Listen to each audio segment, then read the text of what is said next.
Maths news syllabus channel நேயர்கள் அனைவருக்கும் வணக்கம். யூஜிடிஆர்பி மேத்தமெட்டிக்ஸ் எக்ஸாம் நோட்டிஃபிகேஷன் வந்தால் நம்ம தேர்வுக்கு தயாராக இருக்கணும் அப்படின்னு முன்கூட்டியே படிக்க ஆரம்பிச்சிட்டோம். வேகமாக போயிட்டுருக்கோம். டெஸ்ட் பேட்ச் ப்ரொவைட் பண்ணுறோம், ஸ்டடி மெட்டீரியல் ப்ரொவைட் பண்ணுறோம். வேணுன்றவங்க 7358591547 இந்த நம்பர் கான்டாக்ட் பண்ணுங்கள். ஜாயின் பண்ணி பலன் பெறலாம். நிறைய படிக்க வேண்டிய ஏரியா இருக்குது. ஸோ ஸ்டார்டிங்கில் ஜாயின் பண்ணிடுறது ரொம்ப நல்லது. ஏன்னா காம்படிஷன் ஹெவியாக இருக்குது. போட்டியில் வெல்லணுன்னா நம்மகிட்ட சம்திங் ஸ்பெஷல் நம்மகிட்ட இருக்கணும் இல்லையா? ஸோ நிறைய ஏரியாவை பார்க்கணும், புரிஞ்சுக்கிட்டு பார்க்கணும். புரிதலோட மூவ் பண்ணால் தான் போட்டியை வெல்ல முடியும். ஸோ நல்ல அண்டர்ஸ்டாண்டிங்கோட சப்ஜெக்ட் நம்ம இது பண்ணணும். அதுக்கப்புறம் 3 மணி நேரம் நம்ம தேர்வுக்கு பத்துமா? ஏன்னா ஒவ்வொன்றும் எலாபரேட்டாக படிக்கிறோமே சார், 10 மணினா 3 மணி நேரமாக நீங்கள் சரியான கேள்விகள் எத்தனை ஆன்சர் பண்ணுறீங்க, அதுதானே வெற்றியை தீர்மானிக்கும். நீங்கள் 3 மணி நேரமும் சரியான பதிலே அளிச்சிங்கன்னா வெற்றி தானே. ஸோ சரியான பதிலே அளிக்க ட்ரை பண்ணுங்கள். எவ்வளோ டெப்த்தாக படிக்கிறோமோ அவ்வளோக்கு அவ்வளோ சப்ஜெக்ட் அதாவது போட்டித் தேர்வுகள் நடத்துவதன் நோக்கமே என்ன? சப்ஜெக்டில் நல்ல டெப்த்தான ஆட்களை இனங்கண்டு அப்பாயின்ட் பண்ணணும். அப்போ தான் சொசைட்டியில் ஏதாவது மாற்றத்தை கொண்டு வர முடியும் அந்த பர்டிகுலர் பாடத்தில். ஸோ எல்லாமே நல்ல மேத்ஸை பொறுத்த வரைக்கும் எந்த அளவுக்கு டெப்த்தாக பாடத்தை புரிஞ்சு படிக்க முடியுமோ படிக்க முற்படுங்க. அது நம்மளை உயர்த்தும், மேலும் நல்லா உயர்த்தும். சரி, இப்போது காம்ப்ளெக்ஸ் அனாலிசிஸில் பொதுவாகவே ரேடியஸ் ஆஃப் கன்வர்ஜென்ஸ், ரெசிடியூ, இந்த மாதிரி காம்ப்ளெக்ஸ் இன்டகிரேஷன்ஸ். இப்போ ரேடியஸ் ஆஃப் கன்வர்ஜென்ஸ் வச்சு சீரீஸு கன்வர்ஜென்ஸு டைவர்ஜென்ஸு சொல்கிறதுக்கு ஹெல்ப் பண்ணோம். அதே போல் ரெசிடியூ காம்ப்ளெக்ஸ் இன்டகிரேஷன், காம்ப்ளிகேட்டடான காம்ப்ளெக்ஸ் இன்டகிரேஷன்ஸை கண்டுபிடிக்கிறதுக்கு காட்சி ரெசிடியூ தியரம் யூஸ் பண்ணும்போது ரெசிடியூ அந்த போல்ஸ் எல்லாம் ரெசிடியூ கண்டுபிடிக்க தெரியணும் நமக்கு. ஸோ இதெல்லாம் பேஸாக நிறைய விஷயங்கள் உங்களுக்கு சொல்லி புரிய வச்சு கடினமான கணக்குகளை கூப்பிட்டு வருவேன். ஸோ மெல்ல ஒன்று பார்த்துட்டே வாங்க. இப்போது கண்டிப்பாக யூஜிடிஆர் மேத்தமெட்டிக்ஸ் எக்ஸாமில் ரேடியஸ் ஆஃப் கன்வர்ஜென்ஸும் ரெசிடியூவும் கேட்காம இருக்க மாட்டாங்க. கண்டிப்பாக கேட்கணும், விட மாட்டாங்க. அது முக்கியமான டாபிக் அதில். சரிங்க, இப்போது ஒரு முக்கியமான ப்ராப்ளம் பார்க்குறோம். நிறைய ரெசிடியூ கண்டுபிடிக்கிற ப்ராப்ளம், ரேடியஸ் ஆஃப் கன்வர்ஜென்ஸ் கண்டுபிடிக்கிற ப்ராப்ளம் வீடியோ போட்டேன். எக்கச்சக்கமாக ப்ளேலிஸ்ட்டில் இருக்குது. சார் அந்த லிஸ்ட்டு எல்லாத்தையும் எங்களுக்கு அனுப்புங்கன்னா ஃப்ரீயாகவே அனுப்பி வைக்கிறேன். 7358591547 இந்த நம்பர் கான்டாக்ட் பண்ணுங்கள். உங்களுக்கு நான் வாட்ஸ்அப் பண்ணிங்கன்னா உங்களுக்கு நான் அனுப்பி விட்டுருவேன். அதாவது யூஜிடிஆர்பிக்கு பார்க்க வேண்டிய எல்லா வீடியோ லிங்க்கும் உங்களுக்கு அனுப்பி விட்டுருவேன். அது பிஜிடிஆர்பிக்கு போட்டதாக இருந்தாலும் பார்த்து தான் ஆகணும், சிலபஸில் இருக்குது. ஸோ உங்களுக்கு பார்த்து தான் தரேன். யூஜிடிஆர்பிக்கு பார்த்து தான் ஆகணுன்றதுனால தான் அதை நான் அனுப்புகிறேன். சரிங்களா? ஓகே. இப்போ the residue of f of z equal sin z divided by z⁴ at z = 0 is இந்த நாள் எது அப்படின்னு கேட்குறாங்க. கொடுத்துருக்கிற எஃப் ஆஃப் இசட்டுக்கு எஃப் ஆஃப் இசட்னு sin z divided by z⁴, right? இப்போது at z = 0ல் ரெசிடியூ கேட்குறாங்க இல்லையா? நம்ம என்ன பண்ணலாம், z = 0க்கு நான் என்ன செய்கிறேன், லாரன்ஸ் சீரிஸ் எக்ஸ்பான்ஷன் எழுதுகிறேன். ஸோ இதுக்கு லாரன்ஸ் சீரிஸ் எக்ஸ்பான்ஷன் எழுதுகிறேன் அரௌண்ட் 0க்கு.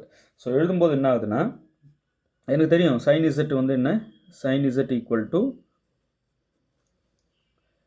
z minus z³ / 3 plus z⁵/5 minus z⁴ and so on. இப்படி போயிட்டே இருக்கும். இதுதான் sin z ஓட எக்ஸ்பான்ஷன் எனக்கு தெரியும்.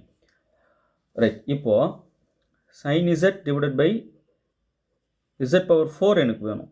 அப்போது ஒவ்வொரு டேர்மையும் நான் என்ன பண்ணணும், z⁴ டிவைட் பண்ணணும். பண்ணால் என்ன ஆகும், ஒரு z நியூமரேட்டரில் இருக்கிறதுனால கீழே ஒன்று கட் ஆகிடும். அப்போ 1/z³ ஆகிடும் டினாமினேட்டரில். ஒவ்வொரு டேர்முக்கும் கொடுக்கணும். அடுத்தது z³ கட் ஆகிடுச்சுன்னா இங்கே 1/z இருக்கும். ஸோ ஆல்ரெடி 3 ஃபேக்டோரியல் இருக்குது, அதோட z டினாமினேட்டரில் ஒன்று இருக்கும், ரைட்? ப்ளஸ் அடுத்தது பார்த்தீங்கன்னா z⁴ கொடுக்கும்போது நியூமரேட்டரில் தான் ஒரு z நிற்கும். ஏன்னா 4 கட் ஆகிடும், நியூமரேட்டரில் தான் z⁴ இருக்குது. ஸோ z⁴ கட் ஆகிடுச்சுன்னா z மட்டும் நியூமரேட்டரில் இருக்கும், divided by 5 factorial minus and so on. பாருங்கள், sin z ஓட எக்ஸ்பான்ஷன் எழுதிட்டு அதே z⁴ டிவைட் பண்ணிட்டேன், ரைட்? இந்த மாதிரி இதுதான் எஃப் ஆஃப் z இல்லையா? இதை பாருங்கள், இதுதான் given f of z. So இது எஃப் ஆஃப் z எப்படி எழுதியிருக்கேன், இந்த மாதிரி சீரிஸ் எக்ஸ்பான்ஷனாக எழுதியிருக்கேன். கொடுத்துருக்கிற எஃப் ஆஃப் z இந்த மாதிரி சீரிஸ் எக்ஸ்பான்ஷனாக எழுதிட்டு அரௌண்ட் z = 0க்கு எழுதிட்டு இங்கே 1/z டேர்ம் இருக்கான்னு பாருங்கள். இந்த சீரிஸ் எக்ஸ்பான்ஷனில் 1/z டேர்ம் இருந்தால் அதோட 1/z டேர்மோடைய கோஎஃபிஷியன்ட் தான் residue of given f of z at z = 0க்கு. ஓகே, இப்போ பாருங்கள், residue of f of z at z = 0 இதான் கேட்குறாங்க இல்லையா? இது வேறு ஒன்றும் இல்லை, coefficient of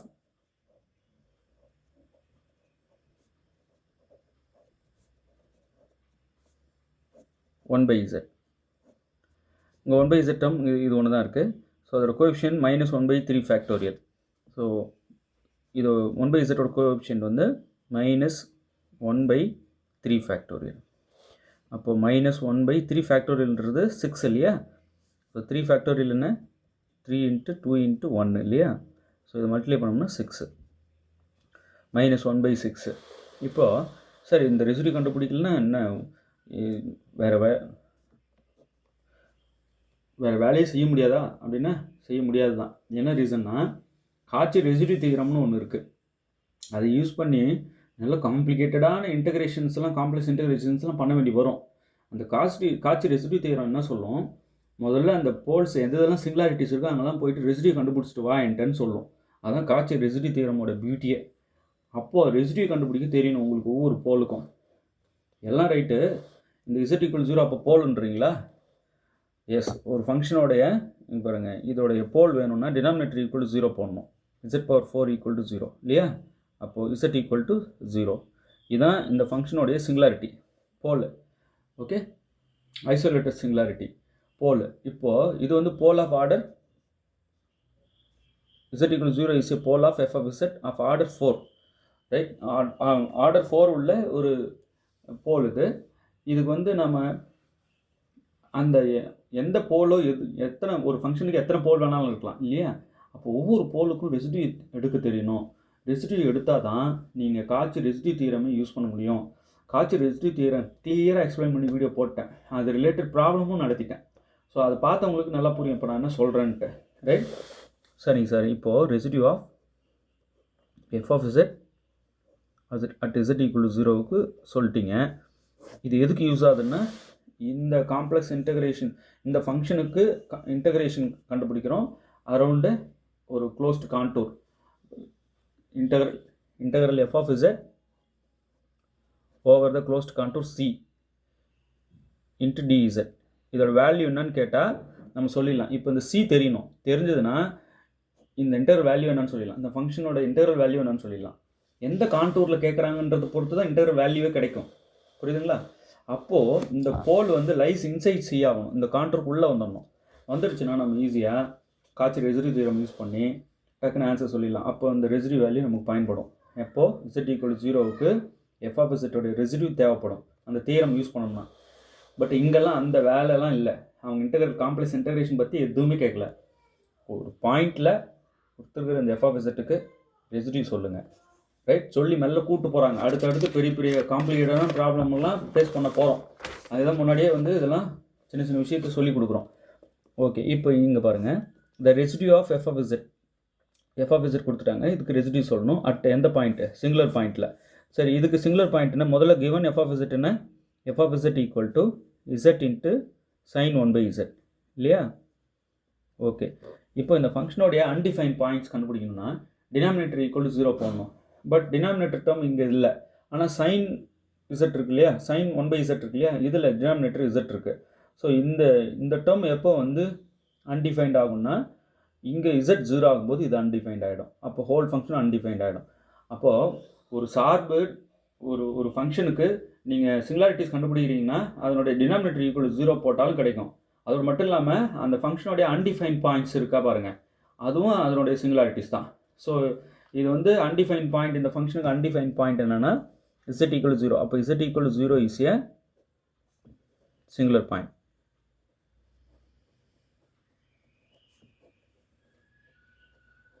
singular point of f of z. சரி, சிங்குலர் பாயிண்ட் இப்போ எதுக்கு சொல்கிறீங்க? அவங்க சிங்குலர் பாயிண்ட்டுக்கு தான் கேட்குறாங்க. அப்போ z = 0க்கு நம்ம என்ன சொல்லணும்? ரெசிடியூ சொல்லணும், ரைட்? இப்போ தான் சொன்னேன், sin z என்ன? z - z³ factorial plus z⁵5 factorial minus z⁷7 factorial plus and so on. இப்படி போயிட்டே இருக்கும் இல்லையா? இப்போ என்ன கேள்வின்னா, sin z பற்றி அவங்க பேசலை, sin 1/z தான் கேட்குறாங்க. ஸோ sin z தெரிஞ்சுக்கங்க. இப்போ sin 1/z எழுதுகிறோம் பாருங்கள். ஜஸ்ட் z இருக்கிறதுல 1/z போட்டு எழுத போகிறேன். இங்கே 1/z minus 1/z whole cube divided by 3 factorial plus 1/z⁵ 1/z⁵ by 5 factorial minus and so on. இப்படி போயிட்டே இருக்கும். sin 1/z எழுதிட்டேன். இப்போ z × sin 1/z எனக்கு வேணும். இதை sin 1 by z z multiply பண்ணுறேன். அப்போ என்ன ஆகிடும், இந்த z கட் ஆகிடும், இங்கே 1 வந்துடும், இங்கே 1 by z ஸ்கொயர் வரும் இல்லையா. ஏன்னா ஒரு z மல்டிப்ளை பண்ணும்போது z க்யூபுங்க ஒன்று கட் ஆகிடும். 1 by z square 3 factorial plus இங்கே 1 by z பவர் 5 இருக்கும். அப்போ ஒரு z மல்டிப்ளை பண்ணோம் 1 by z பவர் 4 மட்டும் வரும். அப்போ 1 by z power 4 5 factorial minus and so on இப்படி போயிட்டே இருக்கும். டேர்ம்ஸ் கட் பண்ணிவிட்டு மிச்சத்தை எழுதியிருக்கேன், வேறு ஒன்றும் இல்லை. சரிங்க, இப்போ என்ன கேட்குறாங்கன்னா நாம் இந்த residue of f of z at z equal to 0க்கு தான் கேட்குறாங்க. அது சிங்குலர் பாயிண்ட்டுக்குன்னு சொல்லிட்டாங்க. சிங்குலர் பாயிண்ட்டு இங்கே z equal to 0 தான், வேறு எதுவும் இல்லை. ஸோ z equal to 0க்கு நம்ம முதல்ல லாரன்ஸ் சீரிஸ் எக்ஸ்பான்ஷன் எழுதுகிறோம். ஸோ சீரிஸ் எக்ஸ்பான்ஷன் இந்த எழுதிட்டோம் பாருங்கள், எழுதிச்சிங்களா. சரி, Lawrence series expansion around z equal to 0க்கு எழுதியிருக்கோம். ரைட், இங்கே உள்ள இருக்க ஒவ்வொரு டேர்மையும் நம்ம z மைனஸ் 0ன்னு எழுதிக்கலாம் இல்லையா. So around z equal to 0க்கு தான் இந்த சீரிஸ் எக்ஸ்பான்ஷன் எழுதப்பட்டிருக்கு. சரி, இப்போ என்ன சொல்ல வரீங்க, இந்த மாதிரி சீரிஸ் எக்ஸ்பான்ஷன் எழுதிட்டு உங்களுக்கு என்ன கேட்குறீங்க, residue of f of z at z equal to 0க்கு தானே கேட்குறீங்க.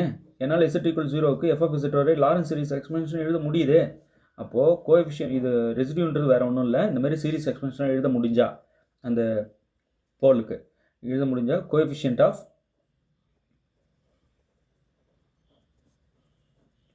ஒன் பை இசட் டேர்ம் இருக்கு இல்லையா, அதுதான் ரெசிடியூ.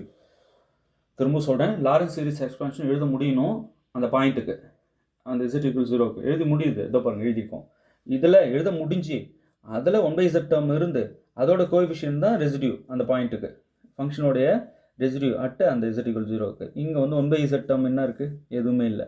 அப்போ 0. the coefficient of 1 by z is 0. Right, இவ்வளோ தான் விஷயம். அப்போது இங்கே வந்து பார்த்தீங்கன்னா option C. Right sir, Laurent series எக்ஸ்பான்ஷன்னா என்ன முதல்ல அதை சொல்லுங்கள். தெளிவாக போட்டேன் வீடியோ, பக்காவாக அதை சீரிஸ் எக்ஸ்பான்ஷன் பண்ணி வீடியோலாம், பழைய வீடியோ அதெல்லாம் ஒரு 1500 வீடியோ கிட்ட நம்ம சேனலில் இருக்கும். அதில் காம்ப்ளெக்ஸ் தான் அடின்னு அடித்து வச்சுருப்போம், வேறு லெவலில் இருக்கும் வீடியோ. பொறுமையாக 6 அமர பாருங்கள், அதை பார்த்து உங்களுக்கு சப்ஜெக்ட் டெப்த் ஆகிக்கோங்க, இதுதான் விஷயமா அப்படின்னு. ரைட், நான் டேரெக்டாக சீரிஸ் எக்ஸ்பான்ஷன் எழுதுனேன், 1 by z கோஎஃபிஷியன்ட் சொல்லிட்டு போயின்னு இருக்கிறேன், புரியுதுங்களா. சீரிஸ் எக்ஸ்பான்ஷனே தெரியலனா ஒன்றும் பண்ண முடியாது. இப்போ சைன் z அப்படியே எழுதணும், அப்போ சைன் 1 by z என்ன, காசு z அப்படியே எழுதணும், அப்போ காசு 1 by z என்ன, அது z மல்டிப்ளை பண்ணால் என்ன ஆகும் டேர்ம்ஸ்லாம், அதெல்லாம் நல்லா தெளிவாக தெரியணும். இப்போ இங்கே பாருங்கள், f of z equal to z into cos 1 by z. Right, சரி, இதுக்கு சிங்குலர் பாயிண்ட் கண்டிப்பாக, இதுக்கு சிங்குலர் பாயிண்ட் என்ன, இப்போது z 0 ஆச்சுன்னா 1 by 0 ஆகிடும். 1 by 0ன்றது அன்டிஃபைன். ஸோ இங்கே z equal to 0ன்றது தான் சிங்குலர் பாயிண்ட்டு. அப்போது z equal to 0 is a singular point.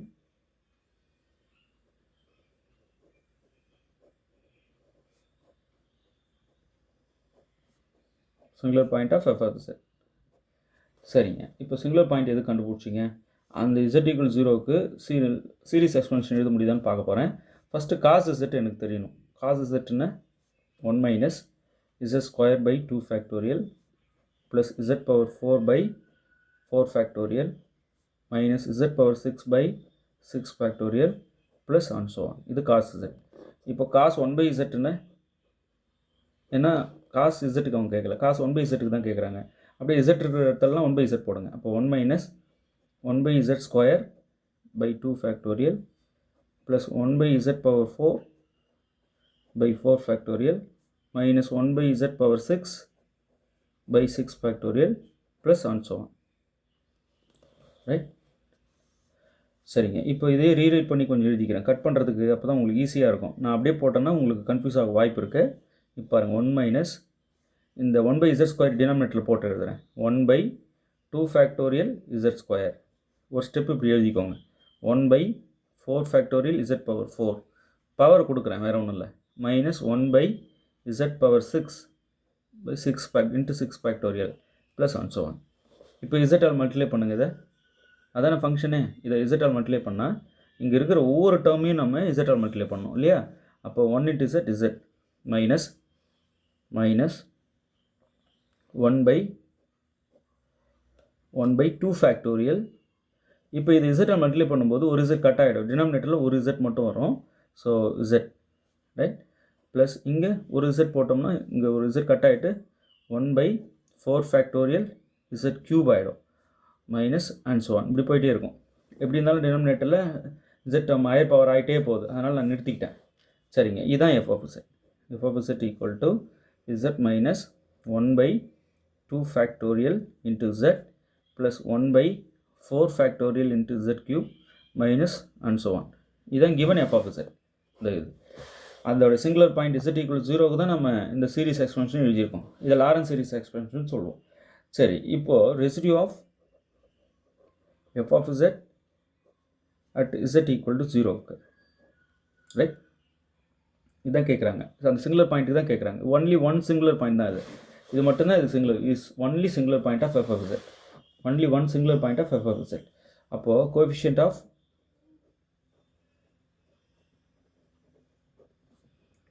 Of 1 by z இந்த லாரன்ஸ் சீரிஸ் எக்ஸ்பென்ஷன் இதான் அது. அப்போது அப்படி பார்த்தீங்கன்னா கோஎஃபிஷியன்ட் ஆஃப் 1 by z வந்து -1 by 2 ஃபேக்டோரியல். அப்போது -1 by 2 ஃபேக்டோரியல்ன்றது 2 ரைட். அப்போ இங்கே பார்த்தீங்கன்னா -1 by 2 ஆப்ஷன் சி ரைட். இவ்வளோதான் விஷயம். ஸோ நிறைய அதுமாரி ப்ராப்ளம்ஸ் இருக்குது, நீங்கள் பார்த்துட்டே வரலாம். தொடர்ந்து வீடியோஸ் கொடுத்துட்டே வருவேன். டெஸ்ட் பேட்சில் ஜாயின் பண்ணுங்கள். யூஜிடிஆர்பி டெஸ்ட் பேட்சில் ஜாயின் பண்ணுங்கள். ரிவைஸ் பண்ணவும் இன்னும் நல்லா உதவியாக இருக்கும். இன்னும் 2-3 டெஸ்ட் பேட்ச் போடுவோம். எக்ஸாமுக்கு நோட்டிஃபிகேஷனுக்கு அப்புறம் டெஸ்ட் பேட்ச் ஒன்று போடுவோம். அப்போல்லாம் நீங்கள் புதுசாக ஜாயின் பண்ணுறவங்கன்னா என்ன நினைப்பீங்க, ஆல்ரெடி பழசு எழுதுனவங்கலாம் ஸ்கோர் பண்ணும்போது உங்களுக்கு பக்கெட் இருக்கும். இன்னும் இது இவ்வளோ ஸ்கோர்லாம் எடுக்கிறாங்களே நிறைய பேர் நினைப்பீங்க. அதுக்கு என்ன காரணம்னா, லாங் ஸ்டாண்டாக அவங்க அடின்னு அடிச்சுக்கிட்டு இருக்காங்க. அவங்க போட்டின்றது அதுதானே. யார் வந்து நிறைய பெஸ்ட்டு சம்திங் ஸ்பெஷல் இருக்கணும், யார்கிட்ட இருக்குன்னு பார்ப்பாங்க, அவ்வளோதான். அது ஸ்கோரில் தெரியும். ஸோ அதனால் என்ன பண்ணுறாங்கன்னா, கொஞ்சம் முன்கூட்டியே நீங்கள் டெஸ்ட் பேட்சில் ஜாயின் பண்ணி ஸ்டடி மெட்டீரியல்லாம் வாங்கி நல்லா படித்து ஒரு நல்ல ஹெவி காம்படிஷன் நிலவிக்கிட்டு இருக்குது, அதை புரிஞ்சுக்கணும் நீங்கள். ஸோ டெஸ்ட் பேட்ச்னாலும் சரி, ஸ்டடி மெட்டீரியல்னாலும் சரி, இந்த யூஜிடிஆர்பிக்குன்னு ஒரு 3000 MCQ கொஸ்டின்ஸ் போட்டோம். புக்லெட் ரெடியாக இருக்குது. இந்த புக்லெட் வேணுன்றவங்க 7358591547 இந்த நம்பர் கான்டாக்ட் பண்ணுங்கள். இந்த புக்லெட் வந்து ஃபுல் சிலபஸ் கவர் பண்ணி எடுக்கப்பட்டது. MCQ எல்லாமே டீட்டெயில் சொல்யூஷனோடு இருக்கும். டைப் பண்ண காப்பி. ஓகே, பெரிய யூஸ்ஃபுல்லாக இருக்கும். தொடர்ந்து நம்ம சேனல் வாட்ச் பண்ணிகிட்டே வாங்க. அடுத்தடுத்த வீடியோஸ் நிறைய நான் கொடுக்க போகிறேன். இந்த ரெசிடியூ யூஸ் பண்ணி சம்ஸ் நமக்கு போட போகிறோம். ஆல்ரெடி போட்டேன் நிறைய வீடியோ, அதுவும் பாருங்கள். அதனால தான் இந்த ரெசிடியூ கண்டுபிடிக்கிறதும் அப்புறம் ரேடியஸ் ஆஃப் கன்வர்ஜென்ஸ் கண்டுபிடிக்கிறதும் உங்களுக்கு தெரியணும்னு தான் இதை நான் கொடுத்தேன். இது ரிப்பீட்டடாக கண்டிப்பாக கேட்டுகிட்டே இருக்காங்க. நிறைய எக்ஸாம்ஸில் இது வந்திருக்கு, பிஜிடிஆர்பிலே வந்திருக்கு. அப்படி இருக்கும்போது கண்டிப்பாக யூஜிடிஆர்பி விடவே மாட்டாங்க. ஏன்னா முக்கியமான ஏரியா இது காம்ப்ளெக்ஸ் அனாலிசிஸில். மொத்த சிலபஸில் காம்ப்ளெக்ஸ் வேறு லெவல் முக்கியமான பார்ட்டு. அந்த காம்ப்ளெக்ஸில் முக்கியமான பார்ட்டு தான் இந்த ரெசிடியூவும் ரேடியஸ் ஆஃப் கன்வர்ஜென்ஸும். ஓகே, நல்லா பார்த்துக்கோங்க. தேர்வில் வெற்றி பெற வாழ்த்துக்கள். தேங்க்யூ.